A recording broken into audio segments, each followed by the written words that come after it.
Welcome to Torah Club. It's wonderful to be back in your homes. It's wonderful to be in another week of study in the Torah.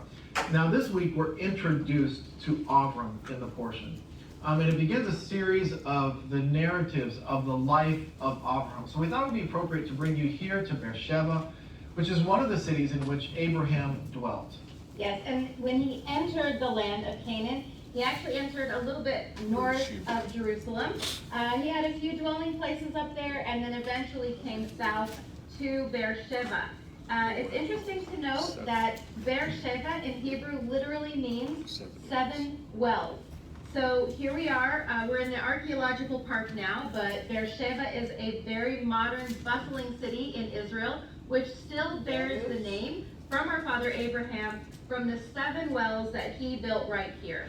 Right, so we're here in this ancient city. We brought you to the south because we're on a tour with First Fruits of Zion, where people from the nations have come to join us to come and to connect the land of Israel to the Bible that they love.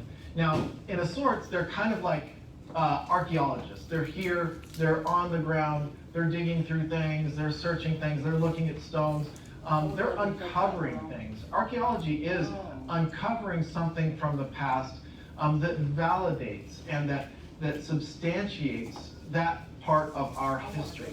Now, I know that many of you are not here. You're at home, wherever you are. But studying the Torah Club is kind of like biblical archaeology. You're uncovering something. You're seeing something new. You're bringing something that was from the past into today. So as we study God's wisdom and we uncover his wisdom, may it be something that validates our one and true God as the wise God, giving us truths that are still relevant today that he gave a long, long time ago. Yeah, that reminds me of in the study material today, we see God's covenantal relationship with Abraham. And there is where he promised that he would draw in the nations through the seed of Abraham. And so the modern land of Israel is now testifying to that covenant that God made with Abraham all of those thousands of years ago.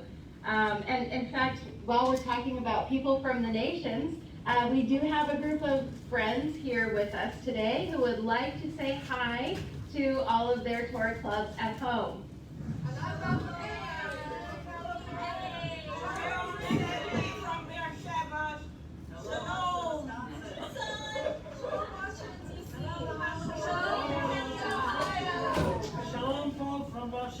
Shalom, Tom in Texas. North Carolina. Shalom, Canton, Ohio.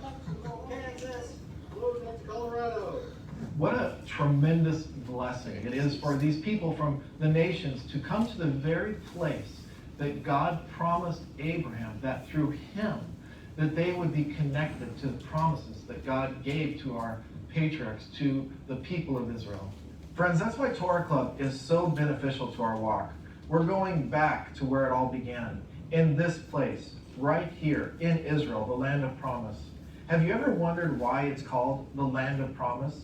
It is from our portion this week where God promises the land to Abraham and his descendants and is beginning to be lived out in our land, which makes the rebirth of the modern state of Israel such an incredible modern-day miracle. God is being faithful to his promises that he gave to Abraham here thousands of years ago. And turning now to our study, the name of our parsha is Lecha, which is translated into English as you go, or literally you walk. Damian Eisner, the director of Torah Club, is going to be your teacher today on Portion Connections, and he is going to talk about the biblical idea of Abraham being a friend to God. So friends, as we begin to study the Torah once again, let's pray that our eyes will be open, that our hearts will hear, and let's pray in the words of King David when he says, "O Lord, open my eyes that I may see the beautiful things, the wondrous things of your Torah." Shalom from Beersheba. Have a wonderful week of study. May Hashem bless you. Shalom, shalom.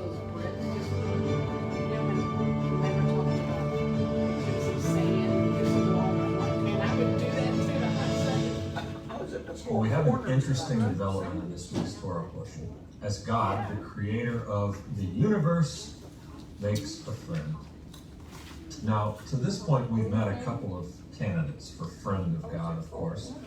Adam had a chance, but he wasn't really up to the task, it turns out. He failed his very first test. Then comes Noah, who the Torah tells us was obedient and righteous, and thank goodness he listened about building the ark, because had he not, the Bible would be a very short book. But it didn't end so well with the cave and the wine and things like that. But the sages point out that Noah had a different kind of failure. He had an inward focus. In other words, his family made it onto the boat, but he didn't evangelize. He didn't work hard to save others. He didn't make disciples. And it is true, God made a covenant in that instance. He says, I'm never going to flood the earth again, and the rainbow was that sign. And that covenant, we think of it as with Noah, but really it was with the world. This is the sign of the covenant, he says, that I've established between me and all flesh that is on the earth. But then comes the Bible's first real hero, Avram, who would become, of course, Abraham, the friend of God, God's first individual covenant partner. And here's how that relationship starts in Parsha Lecha. We read, Now the Lord said to Abram, Go from your country and from your relatives and from your father's house to the land which I will show you. He says, I'll make you into a great nation. I'll bless you. He says, I'll bless you, bless those who bless you, curse those who curse you. And he says, I'm going to make a great, great nation out of you. All the families on earth will be blessed. But there's a question here. That's great covenant language. But is it a covenant yet? Are they technically friends yet? And the answer, of course, is no, not yet. Because something had to happen in order for that relationship to come together to be sealed. There's an important component that God was looking for in this relationship with his potential friend. And here is where it is realized. When we read in the text, Abram went as the Lord had spoken to him. And there, my friends, is the first of many instances that would elevate Abraham to such a position of greatness to allow him to be called God's friend. In that doing the thing that God asked, leave your land, he said, and he went. Later he says, sacrifice your son, and Abraham arose early, the text tells us. In other words, he was anxious to do the thing that God asked, that his partner, his friend, had asked. And therein lies the key to a friendship, even with God, as demonstrated by Abraham. Friends are willing to do what we ask. Sometimes even the really difficult things a friend will do. And of course, we consider the faith of Abraham as his strong suit. And really, though, if we think about that, if we boil down his faith into friend and covenant terminology, his faith translates to something else: obedience. God was looking for a friend, one who would do what he asked. And in Abraham, he found it. And Abraham's faith in God told him, I can trust him. That if I do what he asks, he'll do what he has promised. Now that is a covenant. And thus we have the Abrahamic covenant, of which we are all beneficiaries. And that is incredible. But it's not the end of the story for us, is it? We don't just say, hey, thanks, Abe. Thanks for doing all the hard work to get this thing going for me. I'll have some faith, that's good. But, well, our commentary this week says Abraham is our role model. In what way? Well, we can fast forward to our brother James, actually, Yeshua's brother James, and his instruction in his wonderful, though not always well-received through the ages book. And James tells us in the book of James, he says, you see that faith was working with his, Abraham, works. And as a result of the works, faith was perfected, and the scripture was fulfilled, which says, and Abraham believed God, and it was credited to him as righteousness. And he was called a friend of God. James goes on to say, you see that a person is justified by works and not by faith alone. Abraham taught us that. James taught us that. And Yeshua teaches us that too. We also have a covenant relationship with God. And we follow the example of Abraham as a role model who had faith in the promises of God and acted accordingly as a covenant partner. In John, Yeshua tells the disciples and us, if you keep my commandments, you will abide in my love, just as I have kept my Father's commandments and abide in his love. It's in this passage that our Master explains to us that as his disciples, observing the mitzvot, keeping the commandments, we're no longer just servants, but as his disciples, through him, we are elevated to the level of Abraham, to the level of friend. Yeshua has our back, willing to lay down his life for us as a friend would do for a friend. And in that relationship, we receive a place at the table of Hashem on the merit of Yeshua. There's adoption as sons and daughters of Abraham into the family of God in the name of Yeshua. He says, you are my friends if you do what I command you. And that friendship, though, is a two-way relationship, just like it was with Abraham. There are things for us to do. You see, if Yeshua has called us friend, then we should call him friend, and more importantly, act like it. It's not about just being the taker. No one likes that kind of friendship, a taker, never a giver, always in need, never willing to serve or show up when we need them. That's not a friendship. And this, I realize, is not often or always a popular way to think about our relationship with God, that we have a big part to play. Some famous theologians have expressed their dissatisfaction with James and his teaching. Sometimes living according to the commandments then is sort of dismissed as that's legalism, or that one is trying to earn their salvation. But if we think of it in friendship terms, that's not how friendship works. Right. In life, we do things for our friends because we love our friend, especially a best friend, those we're closest to, those we are in covenant with, to use some biblical terminology. But all the more with our friend who sticks closer than a brother, right? And this clears up an important misconception that we should all take note of early on in our year of Torah Club as we're kicking this off. For some of you, this could be a new notion that we observe God's commandments because we love him. There's a very popular notion, unfortunately, among many outside of Judaism, that Jews observe the commandments of Torah as a way to get to heaven. And that's not true. We heed God's instruction given through Torah because we're in relationship. We're covenanted partners. We are friends. And Abraham was the first example of covenant living. In that, he is our role model as disciples of Yeshua. But how do you cleave to an invisible friend? How do you have a best friend who transcends time and space? Well, we do that through cultivating friendship with his Holy Son, who's the image of the invisible God, as he explained to us in John 15. We look out for his interests, that is, we represent our rabbi, our teacher, our Messiah, and of course he's looking out for ours, and he draws us into the sacred union of love that he shares with his Father, our Father in heaven. And so right back to the example of Abraham, part of how we demonstrate our friendship, our love, our devotion, dedication is by obeying his commandments. Amen.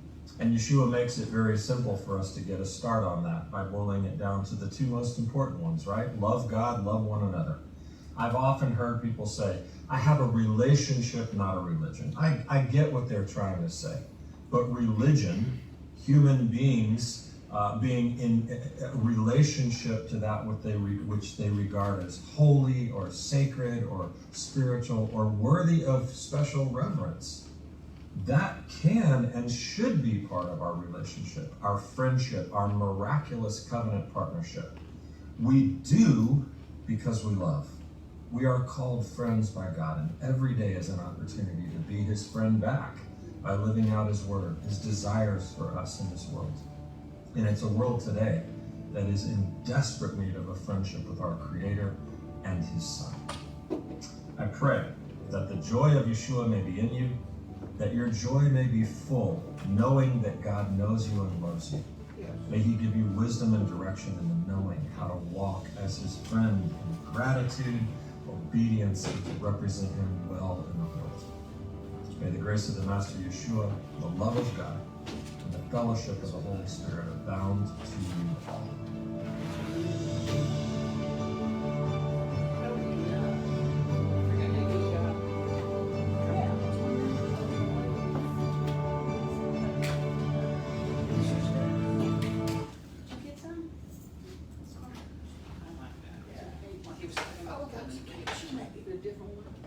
Okay, can you see that okay? Oh, want to turn lights out? No, because I'm gonna just leave this up. Because I'm going back to, you know me and my maps and so forth, I always like maps. Yeah. For everything that I teach, maps and pictures, Little girl was in the service last week, I believe, and she came up to me and said, Rabbi, I've got a pictorial Bible. She was so proud of it. She pulled it out of her purse and showed it to me, and I says, well, there were two little girls. One of them was little T90. I mean, she was about 3 or so, and 3 or 4. And I said, well, you got a great little Bible there. It says, can you read it? And she said, oh no, I just look at the pictures. And I figure it out from that. And I said, okay, well, good. And then the other one was a little older, and so she was very proud of her pictorial Bible. And I said, yeah, I like those. I like pictures, a Bible with pictures. Have you ever seen the movie Amistad? Well, these were some free Africans that were stolen after they'd already been passed. It's illegal to do that, and so they ended up in America, and there was a lawsuit. And one of the things that happened is that the people were throwing Bibles at them, or giving them Bibles, and I can't believe that of Hollywood, of all places, they had the whole story down in pictures. Look, these people are enslaved like we're being enslaved. Oh, but look, here's the Son of God. I think he's the Son of God. He's somebody special, healing people. What happened to him? They killed him. What? Oh, but it's better. He resurrected. What? So The whole gospel story. in pictures in Hollywood, and they let that go through. Wow. I'm like, Yeah. that movie, that was like, oh, I you would need to see that movie if you haven't seen it. Okay. have a question. Okay, we got a question here right at the beginning. Yeah, before we start, who made the name Jewish? Abraham wasn't Jewish. He's What? No, he wasn't. I was gonna say, you said that last week. Judah. It comes from the tribe of Judah. He wasn't Jewish, Okay. and so being a friend of God and believing and obeying, I'm not Jewish. So how did that come about? The Abraham covenant, I know, Okay. but The name Jewish or Jew, how did that come about? Right. It's a short for Judah. the tribe of Judah, because in the history, the northern tribes, Israel was pretty well obliterated. I mean, and they were carried off, and it was no longer a nation. And 100 years later, then of course, Jerusalem fell, and that was the tribe of Judah and Benjamin. Okay, for the most part, those were the two tribes that were alive and well. Now, what we also see is that the other 10 tribes had also come down to Jerusalem and the surrounding areas of Judah. And so the 10 tribes were not lost, okay? They didn't move to Britain and become British, okay? Like the British Israelism tries to teach. And some groups in Messianic Judaism like to teach, that the British Isles are the lost tribes of Israel. Well, no, they're not. Okay, so anyway, but they were called Judes, or, you know, that are, you know, Judites or something, that Jew sound, Yehuda. So that's how that came about. Just, that's the etymology of the word, or Jew or Jewish. Okay. It comes from that. Am I right there, Francie? Pretty much, That yeah. pretty much? Pretty much, okay, mean, not total, but No, pretty much? I'd say that's correct. I mean, even when you think about the word Jewish, technically, if you think that's an American or an English word, I thought it was Israel. you think back to Europe, the diaspora, and then to World War II, whatever, the Jewish people, or the word You did. there was Judah, Jude, which goes back, so it just kind of Americanized it, I think. Yeah, well, I think that each language then takes that word and kind of appropriates it, but it's that sound, the same, that Judah, Judah, Jew, it's, you know, so that's kind of where that comes from, okay? Thank you. All righty then. I'm glad I didn't have to make something up, I knew the answer. I think it's wrong to call Israelites Jews, because they're all not Jews, right? They're all Israel. Hebrews. They are Wait a minute, Hebrews, they're all okay, Jews. what are you talking about, Israelites in that time frame of, from where? From the ones that came out of Egypt Yes. and went into Canaan, Yes. and 40 years and all? They were Israelites, they were B'nai Israel, the sons of Israel. They were not at that point what we would call Jews, okay? And even now, it's still wrong to call them Jews. Just because a person is from Israel does not make them a Jew. Jew. There's lots of Arabs over Okay, there. there's lots of Arabs and Arabs and Druze. Christians and There's Druze. Muslims. Israeli is their nationality. Yeah. Israeli is their nationality. Jewish would be their ethnicity and maybe their religion. Okay, Jew to call somebody a Jew. I mean, there's a lot involved in that. As to whether that's your nationality, Your your religion, religion, tribe. your tribe, David Ben Gurion, the first president of Israel, in 1948, they asked him, because they were having this battle of, okay, who's going to be allowed to come here and who is a Jew? Because, people were various ethnicities and so forth. And they asked him, and his answer was, anybody know the answer that David Ben Gurion gave as to who was a Jew? He said, he is a Jew who is one in his heart. There you go. And so, and that's kind of what the Bible is talking about, Abraham's spiritual descendants. It's, you are a descendant of Abraham in your heart because of who you believe in. So, I've even often wondered, it was negligible for me, but I often notice in the New Testament, for example, where a Jew writing about his fellow Jews, Messianic Jews who became Christians, the expression he would say is that they hid, or something like they scattered because of the Jews. Well, because of the Jews, I mean, these were Jews too that are being persecuted. okay, so what that was, especially in the book of John, you saw that. And what that was John distinguishing between the normal people, the Am Haaretz, okay, the people of the land, and the Jews, meaning the Judahites, the ones from Jerusalem who were in charge. It was that's who he was talking about there in when he's talking about they hid it for fear of the Jews, and that was the Jewish leaders in Jerusalem. So would it be sort of like correct? And because I concluded that he was referring to the Pharisees, the Pharisees, Sadducees, Sanhedrin. Any of the ruling class of Jewish people.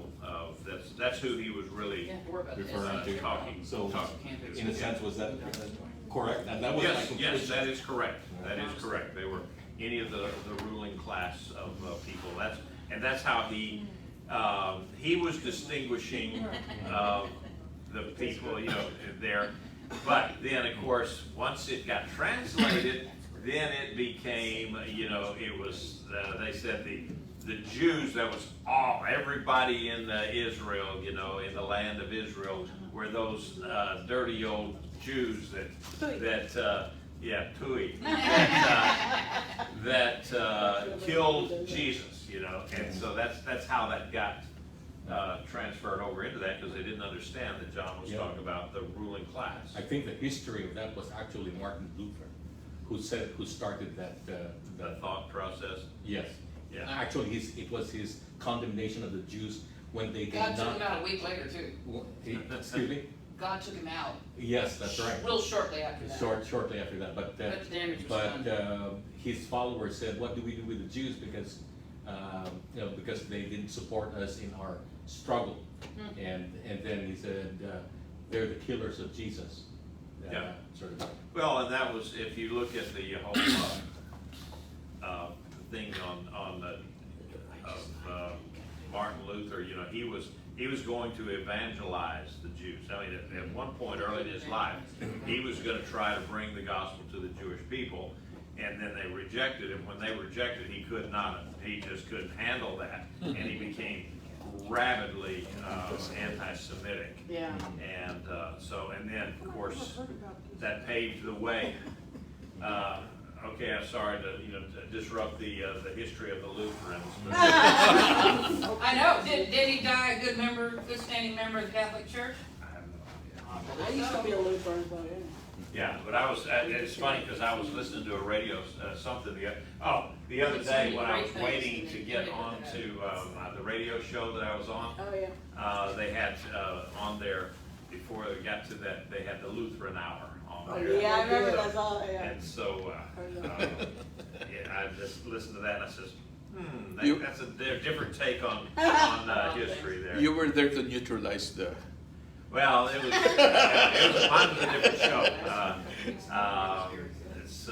I was on that. I don't know if y'all got the word on that. I got it late. Is what happened. Is that they called me late on the thing. But I was a panelist on a talk show about the.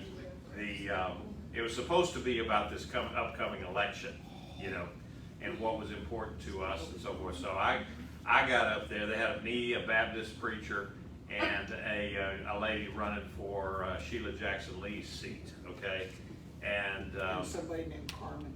yeah, her name was Carmen. That was it. And so what happened was then that I gave my spiel as to what was important in this election. Pretty much the same kind of what I said up there today. And then they had the show host and then the Baptist preacher, and all they did then, they didn't really talk about the election. They were trying to get everybody to become a believer. Yeah. And so I mean they were. And did you listen to it? And it was kind of frustrating because there's a time and place for that. Right. And, They were off topic. That's not what they were there for. no, I mean their whole thing, I mean they each one of them had 5 minutes or something like that in this program. They were afraid to say exactly. Well, they certainly didn't hit it like I did. Okay, so. But it's funny, it's kind We of were like guarding you. you got a priest, you got a rabbi, you got and I got a Baptist. And I thought, it's like a joke coming together, like you're gonna tell a joke. All right, well, let's get into this because we're never going to get through it anyway.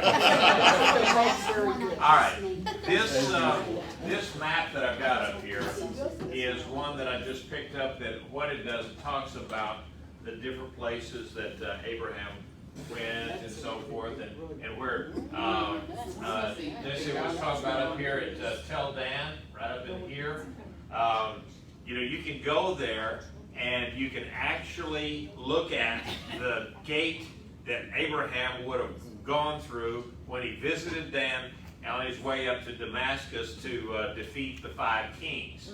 And I mean, the gate is there, they've excavated it, and they got it down to that time frame of 3,000 years ago or whatever it was, however many years ago it was. And I mean, so it's really interesting. That was a fascinating day to spend up there at the headwaters of the Yarden.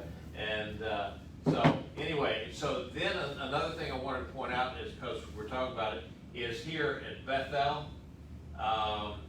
Bethel, you know, it's been anglicized. We talk it Bethel, you know, Bethel, okay, but actually it comes from the Hebrew word of the house of God, Beth El.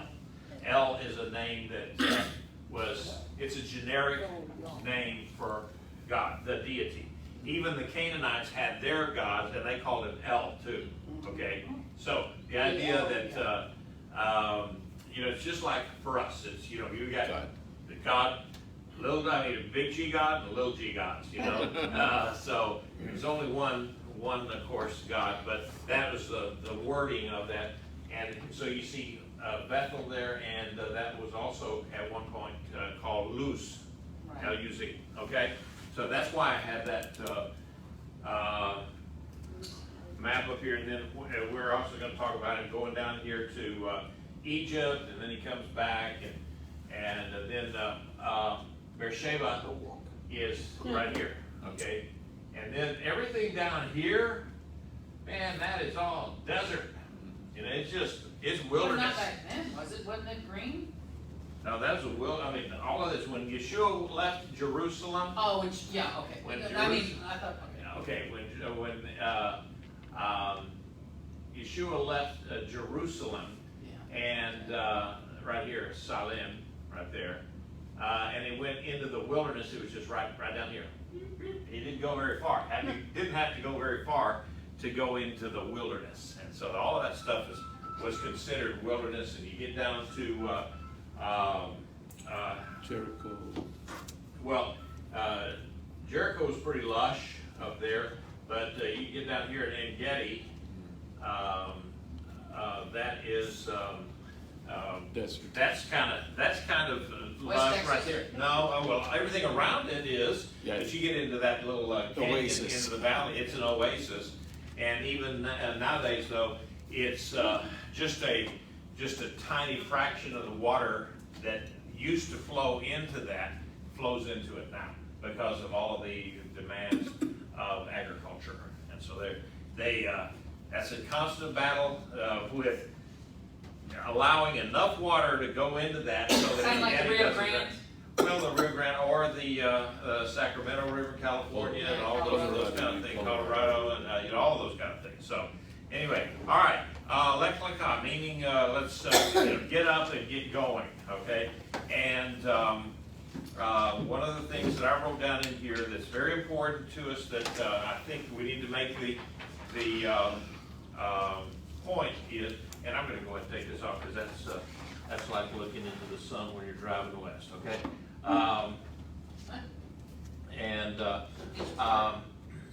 Well, that's all right. So we'll just take this out. The idea of the spiritual descendants of Abraham, okay? And so that's the point. I've had people say to me before that says, well, you know, I am a believer in Jesus, Yeshua, I've accepted him as my Savior, then that makes me Jewish. I said, no, it does not make you Jewish at all. God does not change your DNA, ever, okay? And he does not change your gender, ever. Thank you. Whatever you're born with, that's what, you know, whatever equipment you got when you're born, okay? That's the way it is. And so you can try to change it around, but you'll still be an what is XY or XX? Yeah. Is that the way it goes? Yes. Right? Yes. And I don't know which one is which, but anyway, I just remember that part. XY is male, XX is female. Okay. YY is science fiction. There you go. All right. Why is that? Science fiction. I saw that series a little bit, Kyle, he was YY. Okay. Yeah, and. Well, there is an XYY. Huh? That's There- considered to be criminal, a criminal element to the male gene. Oh. And it's XYY? Yeah. Is that what that is? Okay. Yeah, the guys that are really bad dudes, I guess, if that's the ones. Okay, I didn't. So much I confusion. seem like I remember something like that. I don't know. All right, so that was the part that I really wanted to bring out with Abraham. That you know, the three. And actually, I brought it out in the sermon this morning, pretty much. And that's what I'm going to have to deal with this entire year now. Is having a sermon that does not walk on the back of my weekly Torah Club thing, and not too much, so that, you know, to bring out new stuff or you know, fresh stuff each week. But you know, the three. It's okay. You hear it 3 times, you might get it. Yeah. Well, this is, for me, it's the third time because Third time's the charm. I've already taught this on Tuesday night. And then the sermon, and then I've got this. Okay, so the idea that we are spiritual descendants of Abraham, and not, and maybe not physical descendants. But either way, it doesn't matter, because under God, you know, there's no, he does not discriminate against us, whether we're Jewish or non-Jewish. Okay, and so that's it. Yeah, what my attention was brought in this word, in you. I mean, you had raised this up earlier, Rabbi, that this talks about the seed. Mm-hmm. But this talks to me. I read this as this talks about the Messiah, Mm-hmm. who is in Abraham, you know. Mm-hmm. And I think this is this just underlines the importance of the seed. Yeah. You know, the seed of the man. So to me, this is a messianic verse. It is. And you're talking about the Genesis 12:3, 12:2, yeah, 12:1-3, whatever it is. Yeah, he's talking about, and your seed, you know, singular, and that's pointing to the Messiah. Okay, but it also can be said, you know, we do the same thing and say the same thing even today, where we use the word seed for both, you know, singular as well as plural, because you know, when we talk about planting crops, do you have your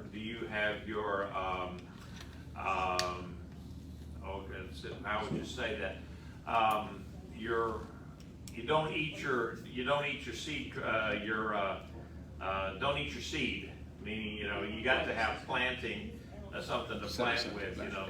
And so we can use that term to mean just one particular seed, or for a bunch of seeds that you know, you can use. So anyway, that is definitely, and when it says that through you all the nations of all the families of the world would be blessed, that's definitely talking about Messiah, because in no other way can all the families of the earth be blessed through Abraham. Okay, now you could argue that what I've said before, you know, Jewish people constitute 1.5% of the earth's population, and yet 21% of all Nobel Prizes are from Jewish people. Yeah. So, I mean, it's pretty, God bless the Jewish people. Insulin is from the Jewish people. They Yeah. discovered insulin, so. Yeah, exactly. And so, yeah, I heard, never mind. Somebody had said this week that he had a conversation with the guy that invented insulin, and that he had not taken a patent out on it, so that he could, you know, help the world, except for the fact that the guy died about 20 or 30 Oh, years. we're talking about Pfizer. I just heard that.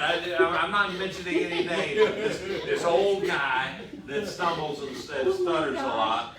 said that, yeah, he had talked to the guy that invented insulin and questioned him about, why he didn't take out a patent on the thing, because he wanted to help the world. Well, the guy died 20 or 30 years before this old man was even born. So, I mean, it was, if How he, did they let him say stuff? so anyway, all right. Okay. All right, so I think we've talked about, I think you know how the promises to Abraham were eventually fulfilled in every way. They were, we still got one of them left, and that's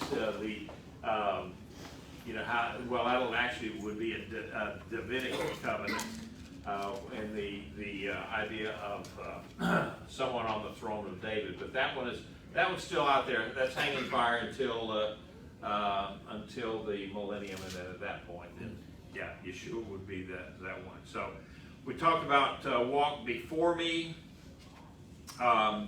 I think in some ways it's kind of a semantic thing. I brought it out last week, and the idea between the difference between Noah and Abraham.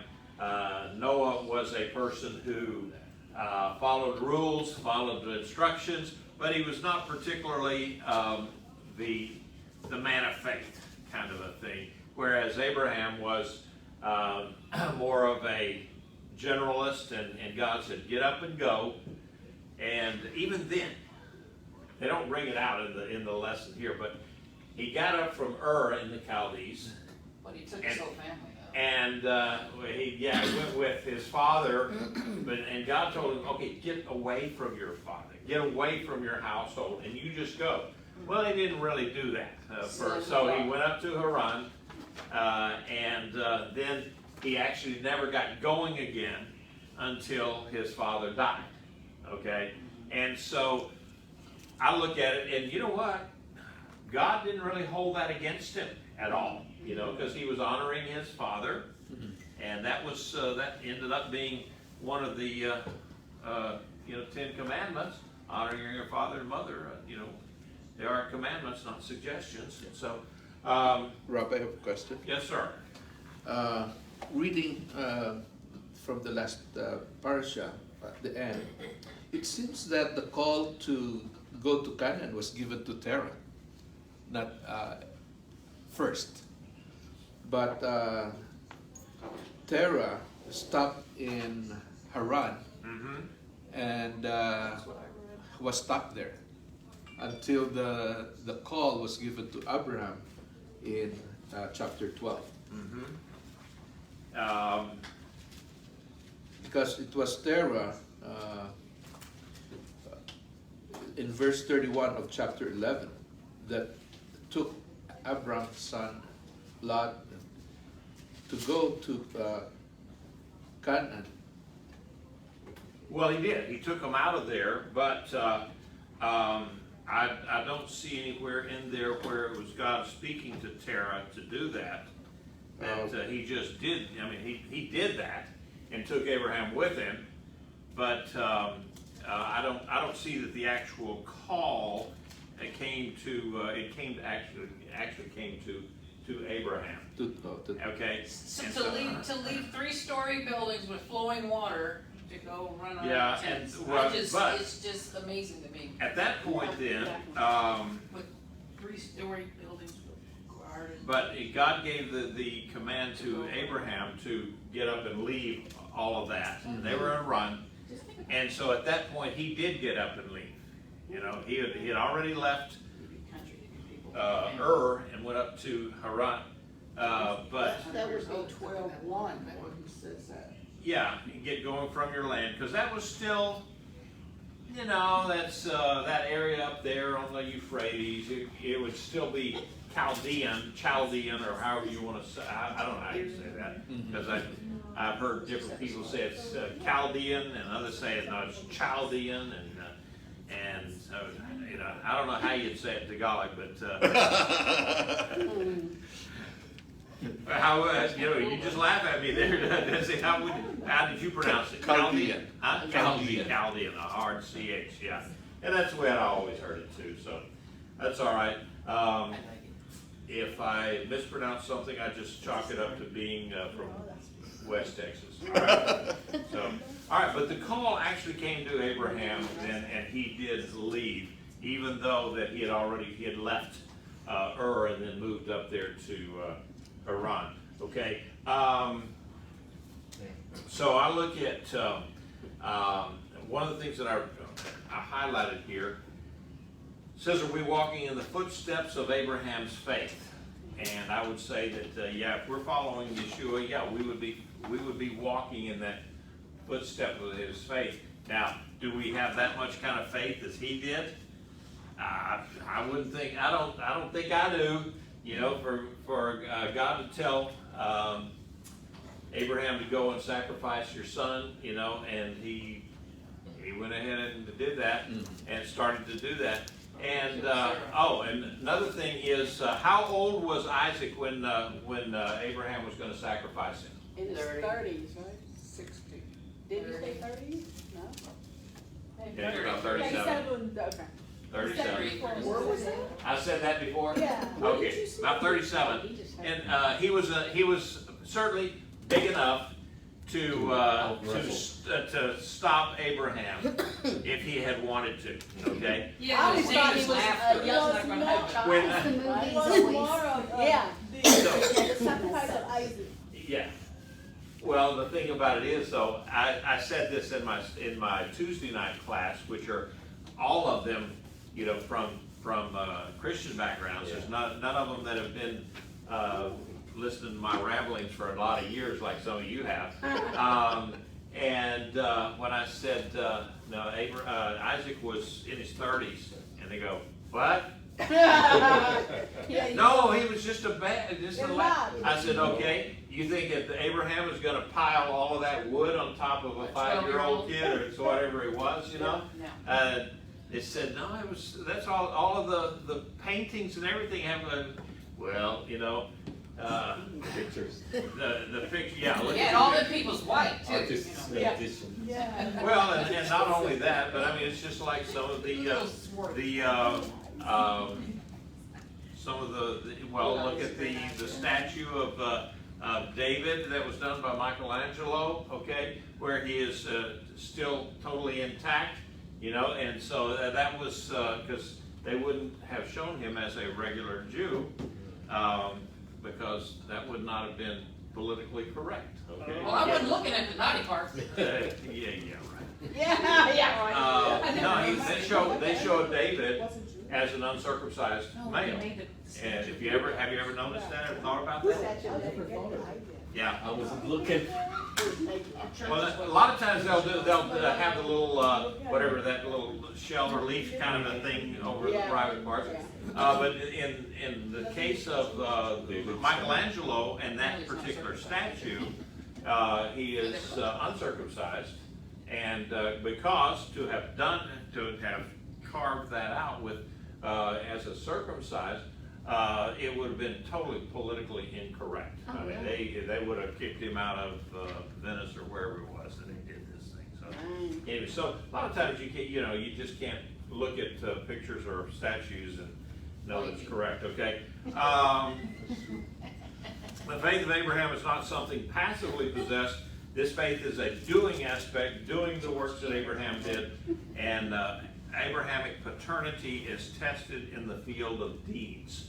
I like that. I like that wording. It's the idea of going out there and doing something. Another thing that in my class that I taught Tuesday night, I'd said something about God does not want us to be involved in Tukas ministry. Tukas. And they go, "What? What is that?" I said, "That's where you're sitting on your tuchus and doing nothing." And then they dawned on because so they're getting quite an education over there in my house.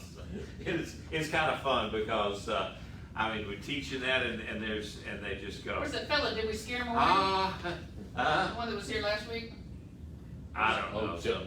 No, yeah. What's his name? I can't I forgot remember. Jeff. Yeah. They come and go, and so and they may have had something else. Yeah, what page are you on?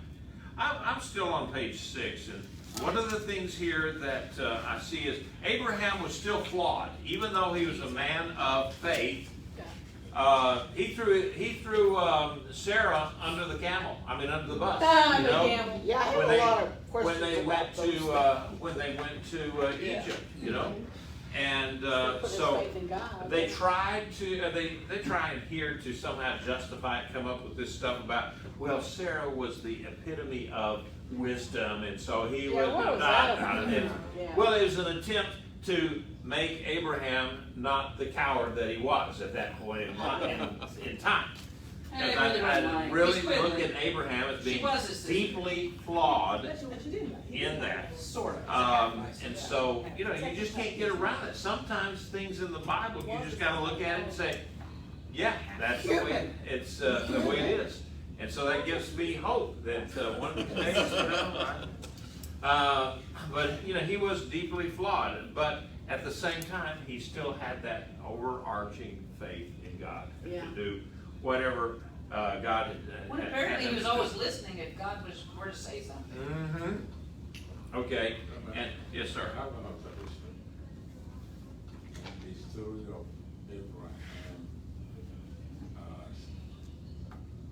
wanting to sacrifice his son Isaac. But in the process, God said, no, I've provided a ram. There was a swap, right? Right. They were trying to move out from sacrificing of human beings Mhm. with animals. Apparently, it goes on today, even today. You know, where nations sacrifice human beings. But what I noticed is that thing God was trying to do by rejecting human sacrifice with animal sacrifice, he showed up again in the time of Yeshua. Mhm. You see that? Well, it did the reverse then, because then we went from the animal to the, okay, but at the same time, back in those days, within Abraham's clans and so forth, it would have been repulsive to him. It would not have been unknown, but I believe it would have been repulsive to him to do a human sacrifice, okay? Other cultures did do that during that time frame, so it was not unknown to him, the idea of doing a human sacrifice. But at the same time, he got up there and he had the faith that says, God will provide the sacrifice. Well, he told them in the beginning, We're we coming back. will coming back, we Yeah. will come back. Yeah. Yeah. And so there again, you know, he said, the So lad he and I, somehow- the lad and I will come He back. believed. Somehow Yeah. God And so was he, gonna- there again, he had that kind of faith that it was all gonna turn out to be good. And so, yeah, they were doing human sacrifices in the world of that day. And of course, the Jewish people are the, you know, Israelites, the descendants of Abraham, and so never was human sacrifice anything that would have been done. That's why God was so angry with Israel for the sacrifices of Molech to Molech. Yeah. You know, sacrificing their babies to this Canaanite god right there within sight of. In some cases, as talked about in the valleys around Jerusalem, would have been in sight of Mount Moriah if it had a temple there. And in some cases, I guess they actually did Solomon's temple, and they were still then that 500 years from Solomon until the Babylonians destroyed the temple. They were doing sacrifices because the Bible talked about how that turned that valley. Israelites were doing. They were participating in sacrifices to Molech. You know, yes, they were doing that. Probably, because that was That was the one of his daughter of Pharaoh. He put a palace right down the same place as the temple. Okay, so here's another one that I like. If we can distill Abraham's deeds to one particular quality, It would be the expression of his faith through his personal walk with the Lord. And that's kind of what we see with the brother of Yeshua, Yaakov, or James, as it's in the English Bibles. Can I reference scripture here? Sure. Hebrews 11, verse 17, 18, 19. By faith, Abraham, when he was tested, offered up Isaac, and he who had received the promises was offering up his only begotten son. It was he to whom it was said, in Isaac your descendants shall be called. He considered that God is able to raise men even from the dead, from which he also received him back as a type. So the faith of Abraham, I think he was really willing to plunge the knife into Isaac. But his faith was that he said, God can even raise him even when I plunge the knife. Yes, I mean, there's no doubt. Yeah. That was his mindset, is that even if I slaughter my son, slay my son, that God is able to bring him back to life. And yeah, it's always funny because, you know, they always showed Abraham with this knife and he's going to plunge it in. Well, that's not the way you did sacrifices. You did it just with a slit, they slit the throat. Yeah, slit the throat and you bleed out. Relatively painless death, you know, really, when I think we better quit looking at pictures and movies and read what's in here. Exactly right. Yeah. So to me, this explains why Abraham actually said, we will come back. Yeah. Oh, yeah. We will come Never back. in his, in his mind was that God was going to leave his dead son up there on Mount Moriah, that he was actually going to, if there was not a lamb up there or a ram up there in the thicket, then somehow or another, God was going to raise him back up. And so, because it was God, by Isaac, God made the promise that it was through Isaac that his not through anybody else, yeah. but through Isaac. Exactly right.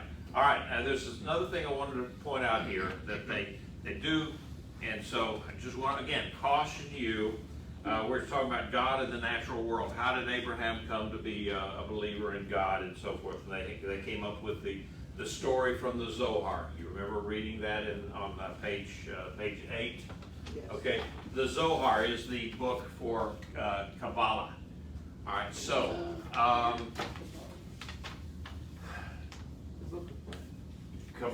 Zohar, the book of Zohar, yeah, it's a book of Jewish mysticism.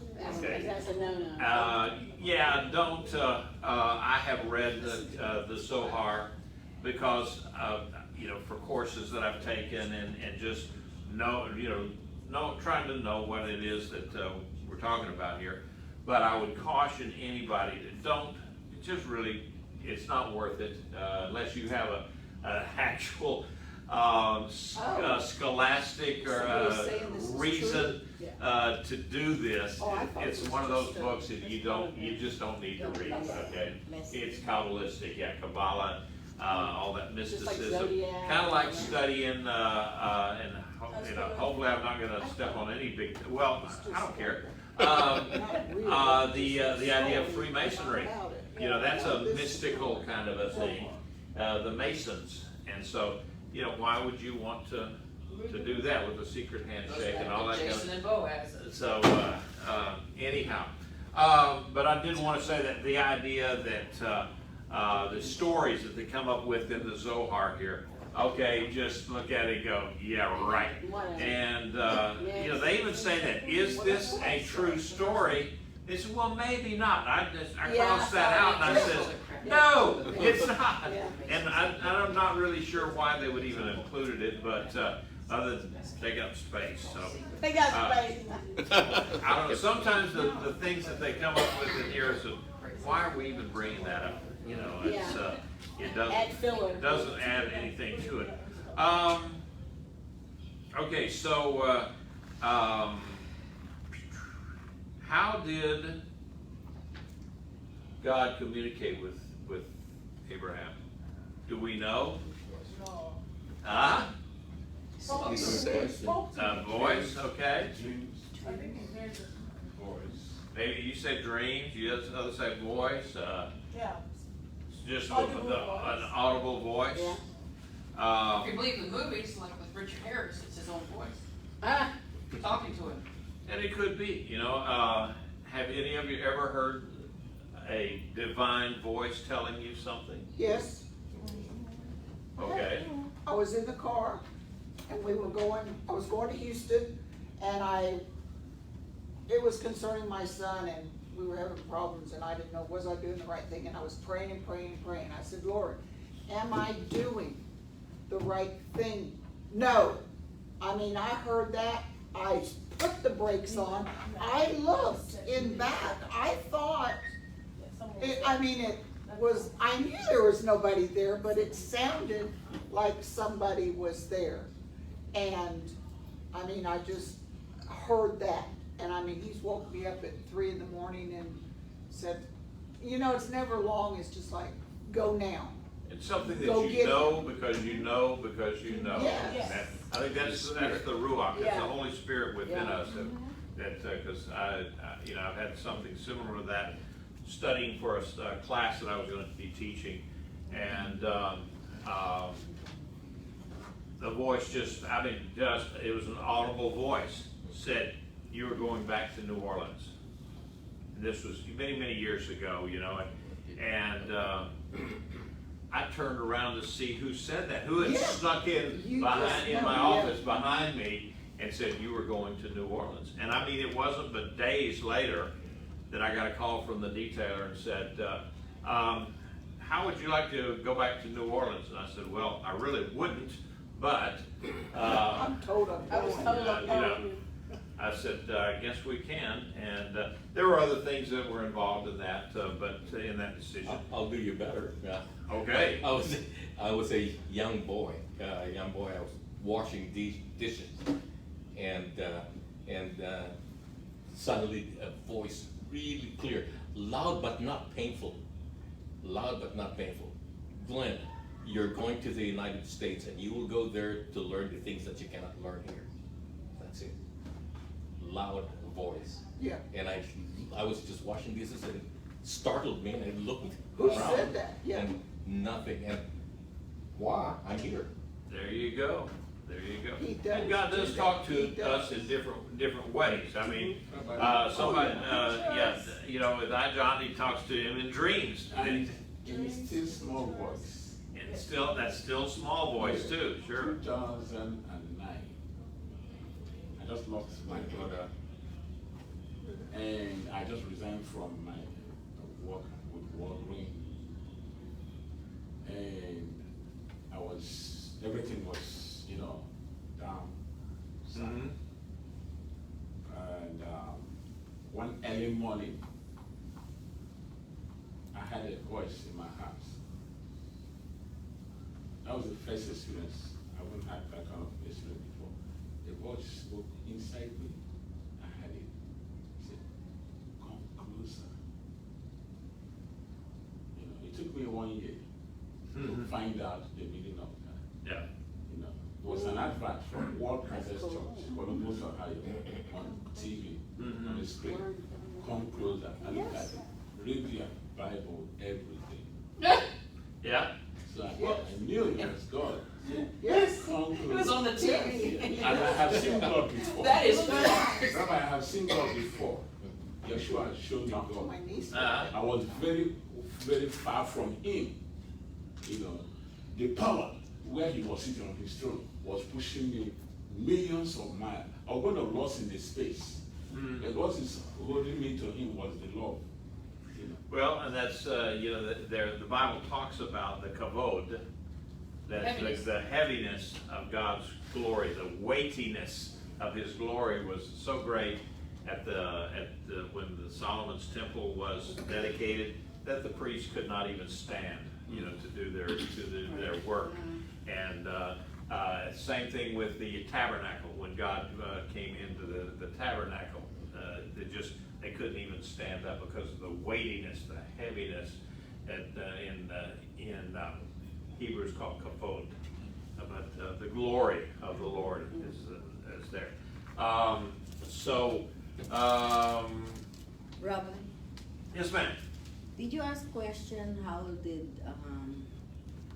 God talk to Abraham?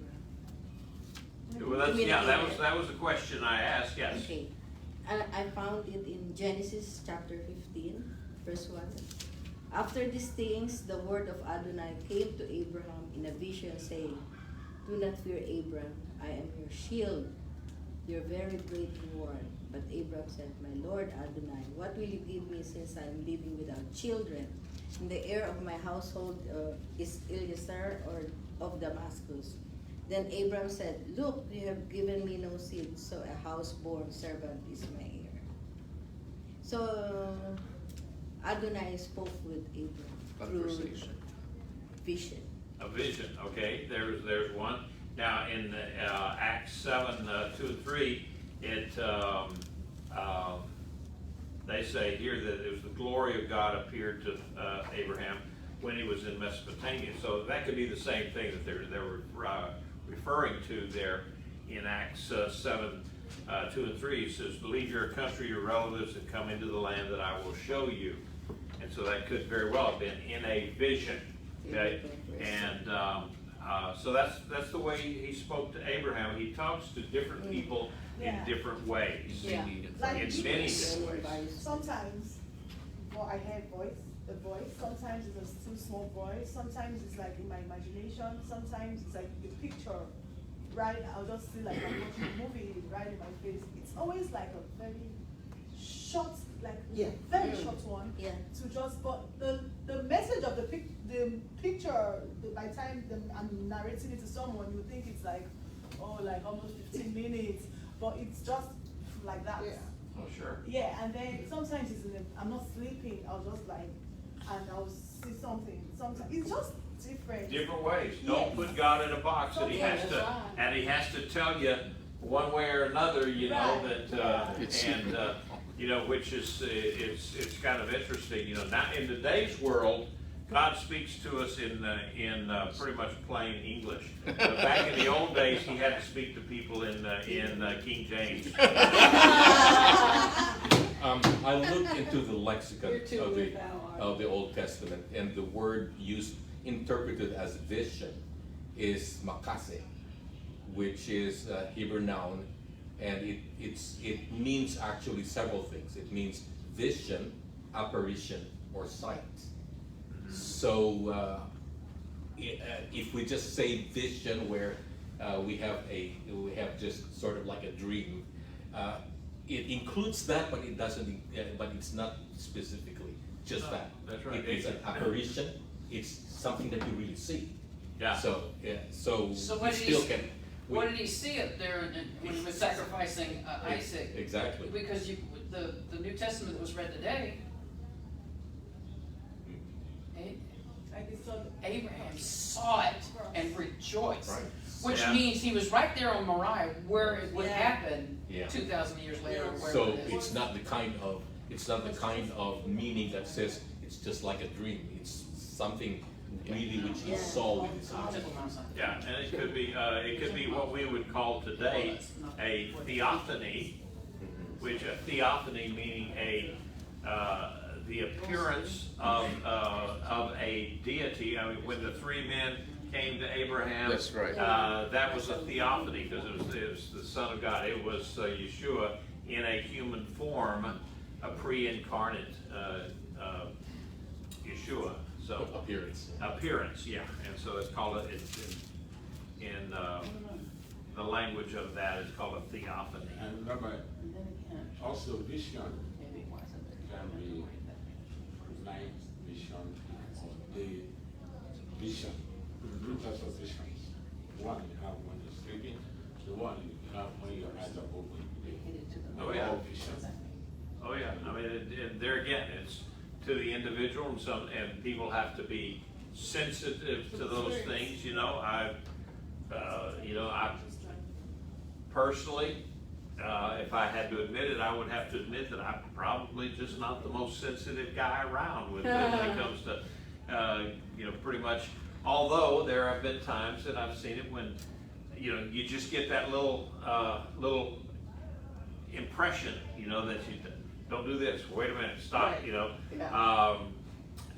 you know, you've had those from the cookies idea. over. For me, a lot of it was being aware of dangerous situations. He's protecting you. He's with you. He's And maybe even allowing you to see things that, you know, just warn you that there are, you know, and I saw things like that in military days. It just happened to see something that was, you know, wouldn't necessarily have been. We were in a place in a country one time, and we'd stop to get something to eat at one of these little roadside places, and it was nighttime, and I happened to see a lady walk around the corner, and she looked over at us, and she had two little children, and she looked back around, you know, behind her, and then did one of these numbers, and grabbed the kids and ran. oh my. And I told the guys, I said, we're fixing to be hit, and sure enough, you know, sure enough, we got ambushed that night. So, Oh my God. but we were ready. We were already. We'd already gotten to our car and we're scooting out of Dodge when we went back in the back of the rear. Those guys, they were going to try in a country. Somewhere south of here. You can't say it now? It was during the war in El Salvador. Yeah. But sometimes God gives you, I think for me it has been, God gives me a passage in scriptures. Uh-huh. And a lot of times it takes a long time. You know, you grapple with, read it again. Sometimes it takes me years to really understand what God is saying. But Well, I can tell you, sometimes it takes me years just to agree to do what he told me. You know? I can't think of the exact words, but some guy said something like this. The height of true obedience is when a person does obey, knowing that the person is not there. In other words, when he thinks that God is not there, he still obeys. In other words, the scripture teaches us that God is always with us. Always, Sure. yeah. And is always around. Yeah. But in a sense, he gives us privacy in our minds, like when we, let's say, make love. I mean, he's not over. He's hey, you're doing right, Glenn. Yeah, he doesn't. He's sort of like he knows. He's there, but he's not. He gives you the, yeah. He's not. He gives you the privacy. He gives you that you are yourself. You make the decision. Okay. I have Good deal. something came to my mind now. You know, I'm thinking that it also could be God's way of telling Abraham his plan for the redemption of humanity. You know, John 3:16, for God so loved the world that he gave his only begotten son.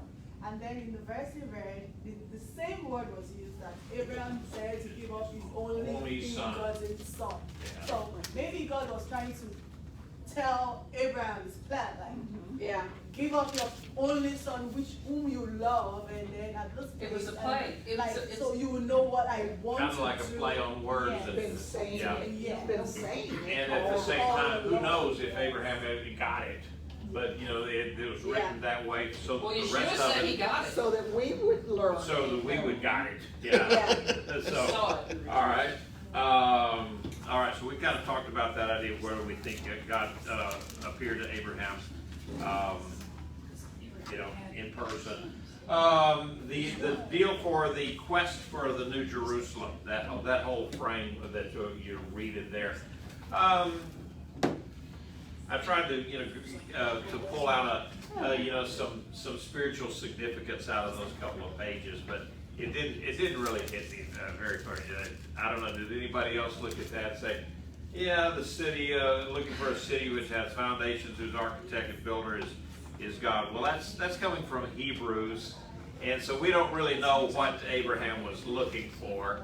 You know, God just says, get up and go to the land I'm going to show you, and you know, That's it. But I looked at it from the perspective of comparing Genesis 11, verse 4, where the people were trying to build a city for themselves. Yeah.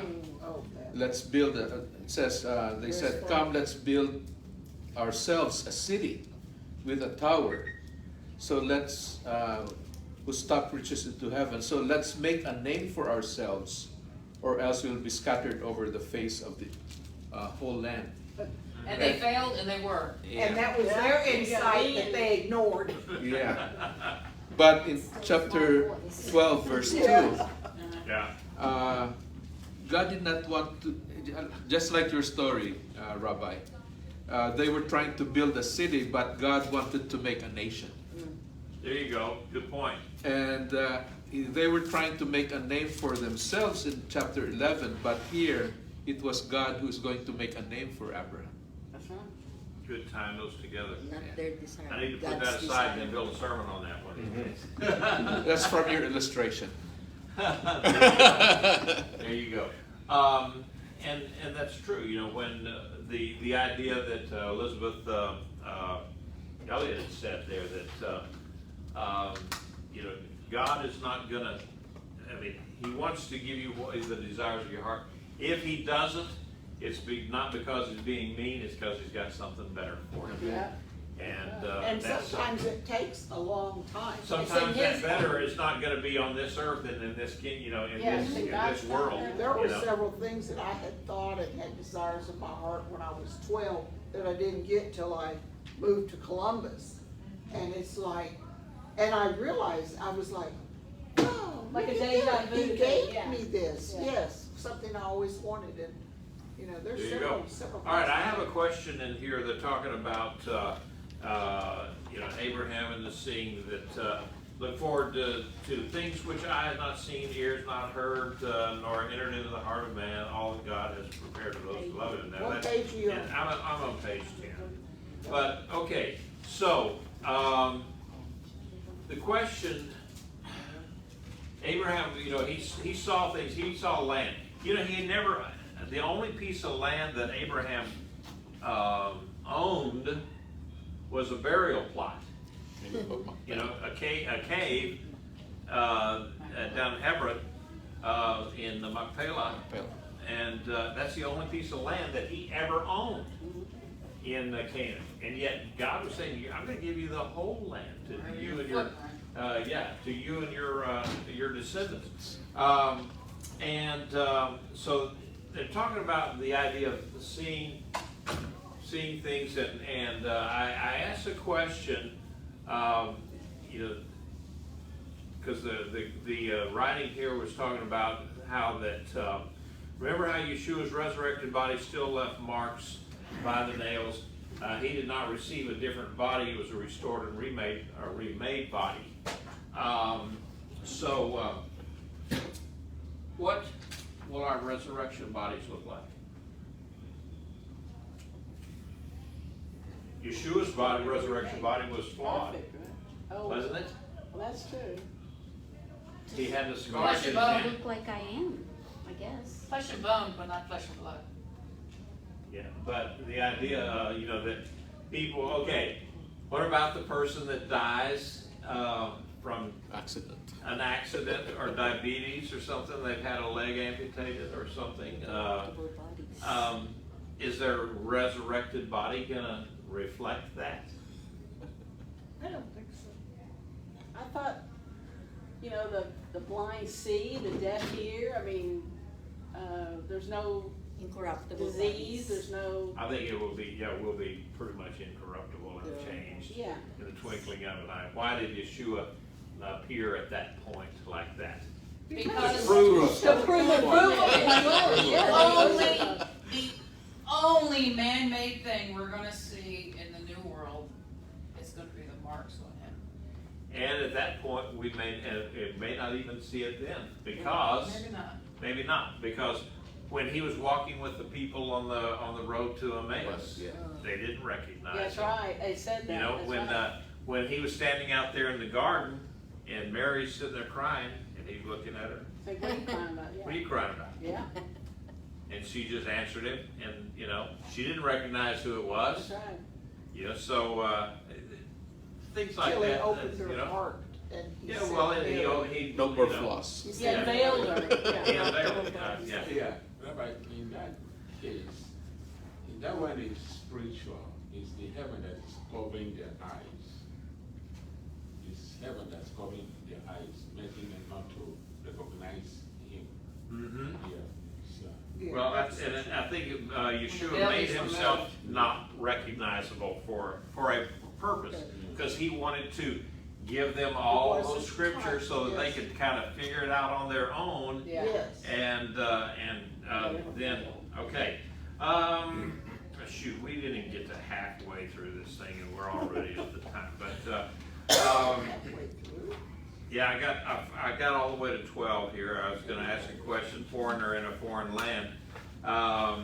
And so one of the things that, the faith of Abraham, I think was good, was it was faith in difficult circumstances. That's where it's really tough, is Yes. to have that faith, even when,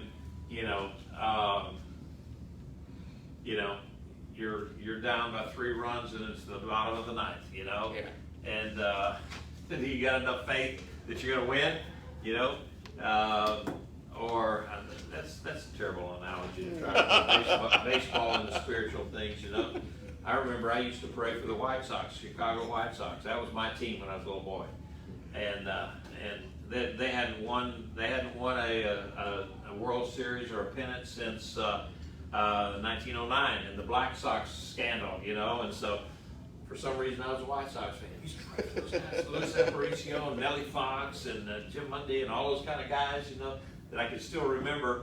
And did God answer my prayers? No, they still lost the series. I think it's also, just imagining yourself as written in scriptures. If you're Abraham and you spoke the language of what? Of Ur, and God says, go out and get into a foreign land. There's no YouTube where you can learn the language. Yep. There's no, you just go to a foreign land and you can't even talk to a person. Where's the bathroom?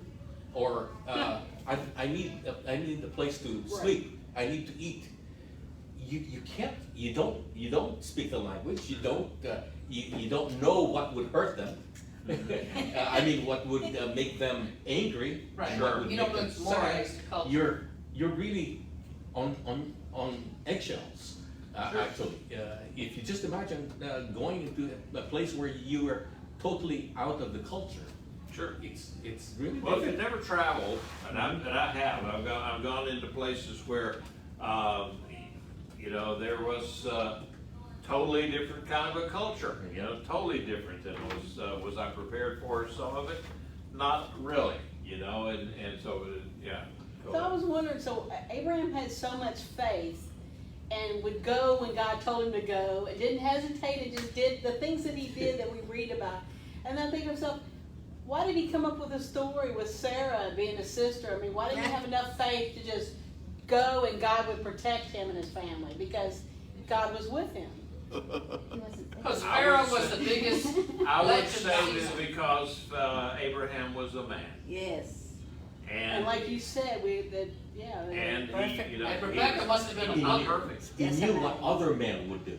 Sure. He understood what other men would do. But Would see, it then, be but wrong? you would think that God would veil look what he did to other people to make sure that Sarah was protected while she was over there. They didn't fool around with her, they didn't, right? Because Yeah. God did that. So why wouldn't he do it before, Well, and It just shows the he's story, not a perfect man. what's that now? It just shows that he's not a perfect man. He's not the perfect man. Yeah. There was only one, and you know what happened to him, okay? Yeah. So, It's something that I've been arguing with God ever since I was a boy. I've been arguing, God, why don't you just talk to me? Why do I have to make decisions? Why can't you just be like a friend that you promised? Hey, Glenn, hey, let's go here. Oh, let's watch that movie. That kind of thing. But God saw fit that He planted us, and Ephesians chapter 2, verse 10. For you are His workmanship, created in Christ Jesus for good works, which He prepared beforehand that you must do. Okay, God. Then tell me what are those? Yeah, what's the plan that you made for me, which I must do? I mean, that's what I've been arguing since childhood, and I'm beginning to. I'm seeing that I think one of the things that I have as a flaw is that I've not really spent sometimes studying more of these scriptures and making and immerse in it, so that I can really discover what His will for my specific life is. Or Well, I maybe, never could figure out what it was that I wanted to do when I grew up, you know, and that was. or maybe continue to talk to Him Yeah. and ask Him Yeah. today, Yeah. what do you want me to do? Yeah. Tell me, because I do that all the Okay, time. hold on, guys. Talk louder, Yeah. Okay, hang on. Going from Abraham up to our day. Remember, Abraham is noted for his faith. Mm-hmm. Okay. The scripture says in Psalm 11:3, the foundation be destroyed. What can the righteous do? Since Abraham, right? Abraham only had to contend with idolatry. That's the only factor, the only issue. And that's why God pushed him and said, come out from there. But today, what are we, like someone I John contending with? I'm contending with that same idolatry. I'm also contending with Vatican religion that has polluted the whole of the scriptures and the world with demons. We are contending with demons, speaking things to God. We don't even know which one is God, which one is Vatican. So how can we survive this fake thing? If we compare ourselves with Abraham, we have been messed up, polluted. Vatican, okay, jab. People are not taking jab because there is what do you call it? Conspiracy that jab is going to mess up the DNA, trying to take you away from God, trying to say, God, stay over there. We run this place, We'll take and care we of it. run the whole human beings. They use that jab to get into your DNA and reprogram you. You wouldn't even know who is talking to you, if it's God or it's the demon or the devil in the Vatican. Well, there's No, a so lot. everything's messed up. Yeah. There's a lot of things that we have to contend with today. It's my prayer every week for the families that are raising our children. You know, Yes, there's just a lot of things I can't even that we have to contend with. And I'm sure that if you went back in Abraham's day, there would probably be more than just idolatry. Oh, too. there was There a would lot. have been a lot. He had armed men. He had 300 man 318. army Yeah. plus. And why would you need that? For protection. We have no idea what he You could. know, and they were going against, remember, this was the time of Sodom and Gomorrah, so the immorality was rampant. right. You know, so, Right. anyway. And that's- let me just say this, Tell us, give us the promise, anytime He give us the temptation, He keep the way to get out. Yeah, and what did he say? Greater is he that's in me than he that's in the world. Yeah. and the fear that Abraham had with she's my sister situation, but also the fear that the disciples of Yeshua had, it's a protection Self-preservation. in us Yeah. that if, you have to preserve yourself, yes, God will protect you, but He gave you that, because how would the word have spread? And how would we go on from Abraham? Well, even back in the day, Yeshua said, okay, times are getting tough here. You make sure that you got a sword. If you don't have a sword, Yeah, buy because why one. did he say that, right? That's what he's saying. Self-protection. Okay, Yeah. that's it for the. It's already 2:00, so we gotta shut her down. Aw, man. We're in the midst of scholars